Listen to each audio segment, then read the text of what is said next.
साल था 1975, एक ऐसा साल जब भारतीय लोकतंत्र पर सबसे बड़ा हमला हुआ।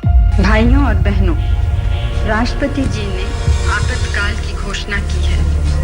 इससे आतंकित होने का कोई कारण नहीं है। 25 जून की रात प्रधानमंत्री इंदिरा गांधी ने देश में इमरजेंसी लागू कर दी। लेकिन सवाल ये है, क्यों?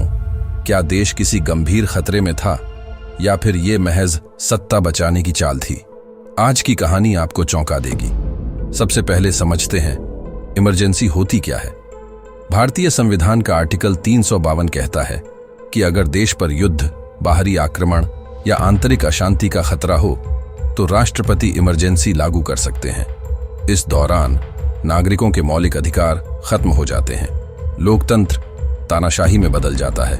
लेकिन 1975 की इमरजेंसी कुछ अलग थी। इस बार न कोई युद्ध था, न कोई बाहरी खतरा। ये कहानी है सत्ता की भूख और राजनीतिक अस्तित्व की लड़ाई की। 1971 के लोकसभा चुनाव से सब शुरू हुआ। कांग्रेस ने प्रचंड बहुमत से जीत दर्ज की। इंदिरा गांधी ने रायबरेली से 1,10,000 वोटों से जीत हासिल की। लेकिन विपक्ष के नेता राजनारायण ने इलाहाबाद हाई कोर्ट में याचिका दायर कर दी। 1975 में कोर्ट ने फैसला सुनाया। इंदिरा गांधी ने चुनाव प्रचार में सरकारी मशीनरी का दुरुपयोग किया। उनका चुनाव अवैध घोषित कर दिया गया।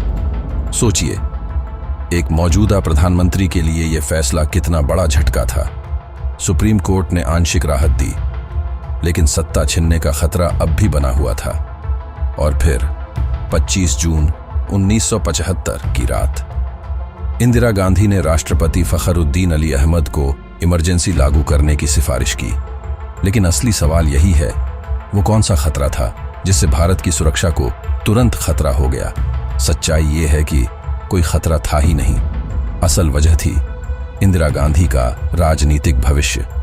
इमरजेंसी लगते ही विपक्ष के नेता जैसे जयप्रकाश नारायण, मोरारजी देसाई और अटल बिहारी वाजपेयी को गिरफ्तार कर लिया गया।